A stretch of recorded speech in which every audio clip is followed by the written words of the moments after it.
You know, I didn't grow up with money.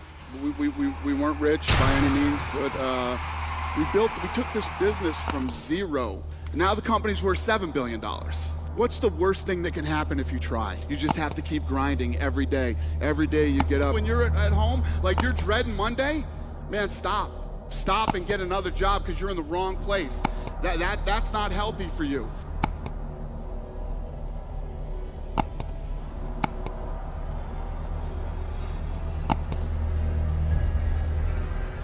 I knew I wasn't going to college. I knew that wasn't a reality, and I didn't really want to go to college. One of the things that I was very lucky in my life with is I knew exactly what I wanted to do. From the time I was a young age, I knew I wanted to be in the fight business, and people thought I was crazy. Because when you look at at the time when I grew up, you had Don King, Bob Arum, these guys were the big promoters in the fight game, and you know, everybody was set in their ways. They didn't think that you know, the fight business could change. Yeah. And I believed it could. I had a lot of ideas, and I believed I could change the business. And I worked in Boston at a place called the Boston Harbor Hotel. I was a bellman in there. I was 19 years old. I made good money. You know, there's some guys that get those jobs, and those are the type of jobs they you know, they want those jobs forever. And it's a good job. It's not a bad job. It just wasn't for me. I was literally standing in the lobby one day, and I'm like, what the hell am I doing here? What am I doing here? This isn't me. This isn't what I want. And I walked out the front door, and one of my good friends, he's still one of my good friends today, who was the doorman, says, what are you doing? I said, I'm quitting. And he's like, what? What are you gonna do? I said, I wanna be in the fight business. He said, that's the dumbest thing I've ever heard in my life. What's the worst thing that can happen if you try? If the day that I walked out of that hotel, right, and I went to do this, it doesn't work out, I can go back and be a bellman again whenever I want to. I always knew what I wanted to do, and every day when I woke up, I would work toward that goal. I didn't even have a car. I had a mountain bike that I, you know, rode everywhere in town with, and I had a Walkman. For those young kids, you don't know what a Walkman is, but I had a Walkman. And I used to listen to Awaken the Giant Within and Personal Power. I listened to both of those tapes. Everything that was in there is absolutely true, makes sense, and applies to everybody's life. It really does. So if you want to know what does it take to take things to the highest level, what's going to take to change my business permanently, not temporary, you can go home and you can install some of these strategies, skills, tactics, tools, insights, and see a significant change. But if that change is going to be a lasting company of value that keeps growing, then the things you've learned here have to become the standard for your organization, not something you did for a period of time. Whenever you look at somebody and say, why are they more successful than anybody else? It's always because of step one, they've raised their standard.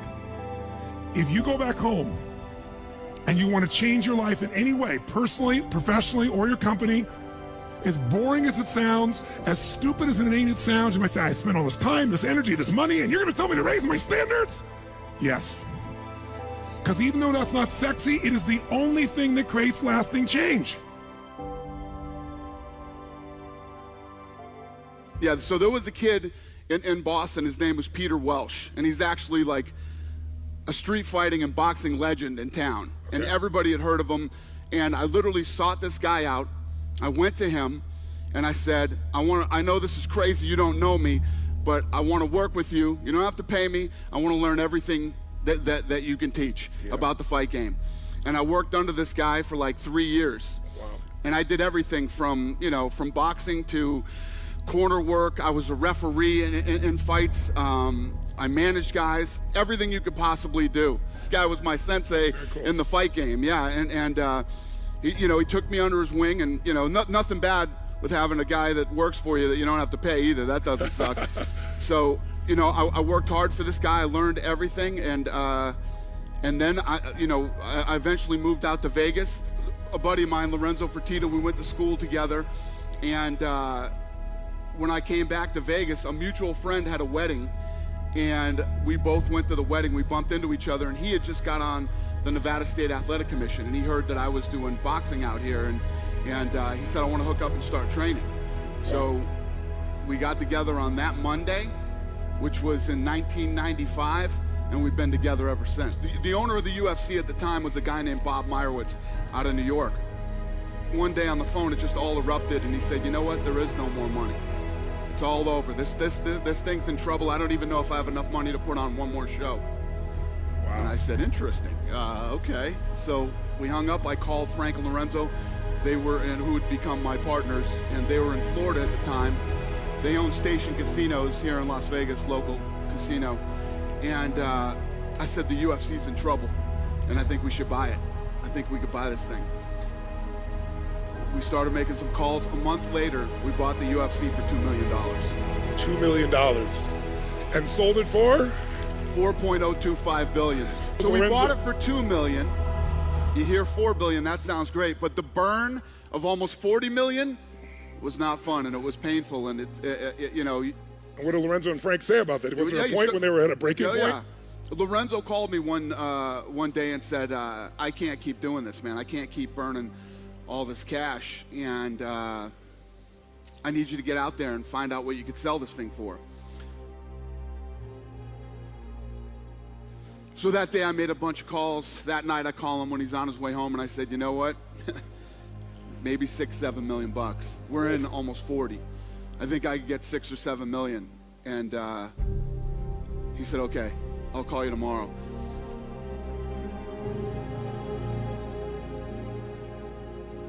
The first thing you think is, man, I just blew $40 million of my friend's money. Yeah. That's the first thing you think, right?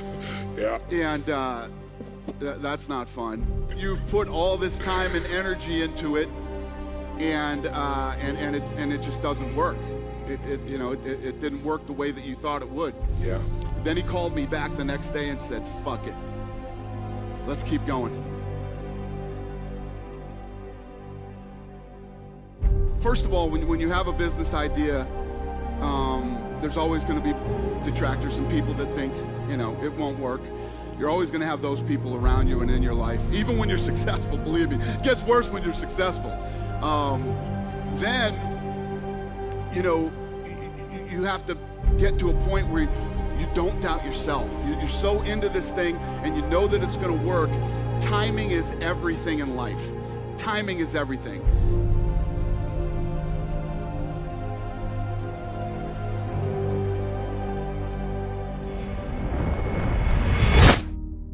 We took this business from zero to where it was. We create zillions of dollars in taxes, all these different, all the people that we employ all over the world, that when we go into the economic impact we have on cities, when we go into their cities, all this stuff, we're a monopoly now. We're being looked at as monopoly. So we're spending, $7-8 million a year trying to defend ourselves from the government as monopoly.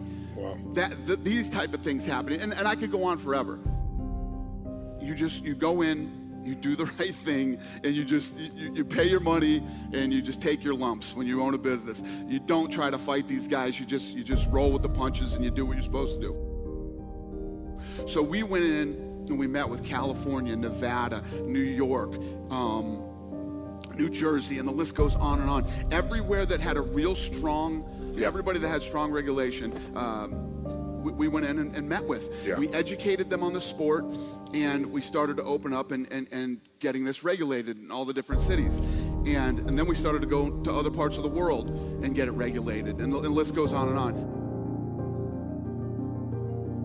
Then I had to fly from state to state and meet with all the reporters. You start meeting with the, from the New York Times to that, local sports reporters who cover sports every night in your hometowns. I literally flew around the whole country doing this for years. Yeah. And nothing happens overnight. You just have to keep grinding every day. Every day you get up, and it's, for us to make this happen with the UFC, it was really all about education.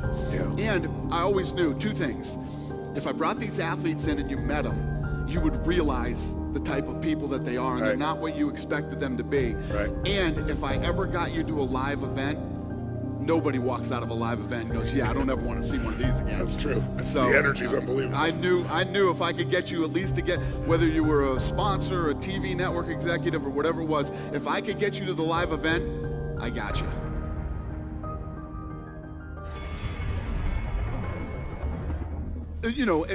when you talk about manifesting your own destiny talking about, that is Ronda Rousey, that is Conor McGregor, that is any of these successful people that you meet, that's who they are and that's exactly what they do. It's a fact. She sat there and laid out and told me exactly how her career was going to go. Conor McGregor laid out and told me exactly how his career was going to go.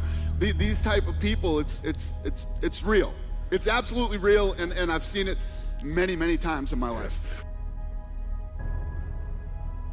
I love when people doubt us. I love when people say no. Even when we just sold the company. When we sold the company, it's been 2 years now, right?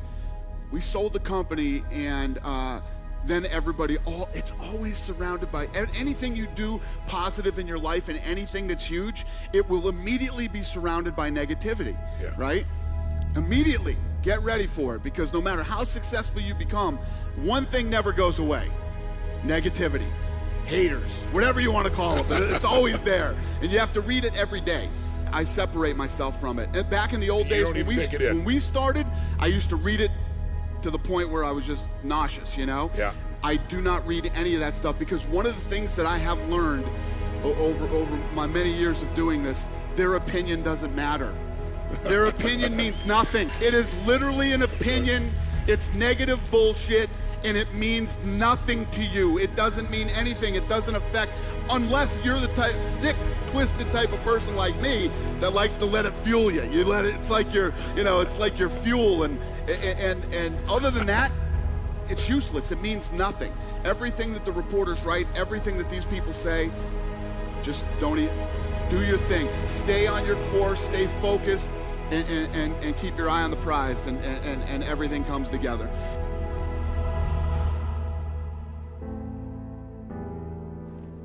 I love that stuff. So now I just tune it out. I do my thing. When we first bought the company, when Ari bought the company, and he overpaid for it. Overpaid for it.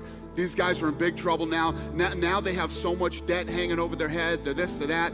Their TV deal is up with Fox. All this stuff's going back and forth. So, and a lot of these things are true. Our TV deal is up with Fox. We do have a lot of debt, but these are all things we knew going into it. And then everybody keeps asking me, why did you stay? When you make that kind of money, there's always this thing about fuck you money. Everybody knows that term. Oh man, I'm gonna tell the boss to kiss my ass if I ever get that lottery, or I hit this or hit that. If you're looking for fuck you money, you're in the wrong place already. You already know you're not in the right place, okay? Because there's no such thing. I just made more money than I ever dreamed I would make. I don't wanna leave. What am I gonna do? Where am I gonna go? Listen, I've been on trips and stuff. I can't stand 3-day weekends. I hate 3-day weekends, man. I'm like, man, I want Monday to come again. That's how much I love what I do. If that's not your mentality every weekend when you're at home, like you're dreading Monday, man, stop. Stop and get another job, because you're in the wrong place. That's not healthy for you. So I made all this money, but Ari gave me my ownership to stay, so I stayed, and now we just did a deal with ESPN for $1.5 billion. 5 years. For 5 years. Now the company's worth $7 billion. First of all, when you're in that position, we didn't need any money. And everybody's telling me, oh my God, you made, $360 million, you made this, you made that. I already had money. I had money. I had bought a lot of stuff that I had always wanted, really about that you love what you're doing, and it's about the journey, the people you're doing with it, that you're having fun, you're getting up every day, and you're all working toward the same goal, whatever it might be. It's a very fulfilling feeling. It really is a very fulfilling feeling, because I've been where most people have been. I've been in the shitty job that you're just trying to pay your bills and you're trying to make ends meet, and you're miserable. You're doing it because you have to do it, because you have to pay your bills, because you need money. Once you break out of that and you find what it is you truly love to do, it's really not work. It's actually fun, and you enjoy every day of your life. Every one of us is a fighter. Every day you get out of bed, when you get out of bed every morning, right? You get up out of bed, life is standing right there to kick you in the face. Ready, leg cocked, ready to go to kick you in the face. Because every day when you get up, bad shit's coming at you, right? Forget about work, your personal life, everything. Car don't start, to this, to that. Life is ready to get you, you know? And you got to get up and you got to fight through that bullshit every day. You have to. Can't roll over, man. You got to fight through all the shit that life throws at you. Then you get to a point where life's throwing a bunch of shit at you. Now work's throwing a bunch of shit at you. You know, your business that you have to fight for every day. And you have to get up and you have to have that to get up and fight every day, man. And once you get into it and you start fighting, it becomes addictive. You actually like it. I love competition. I love things that, I love adversity. I love when adversity comes at us. I love solving problems. I love, you know, in personal and professional life. I really do like, when we bought this company, ESPN would not cover us, wouldn't talk to us, wouldn't meet with us. January 1st, we're on ESPN with one of the biggest deals they've ever cut in combat sports history. So it took 18 years.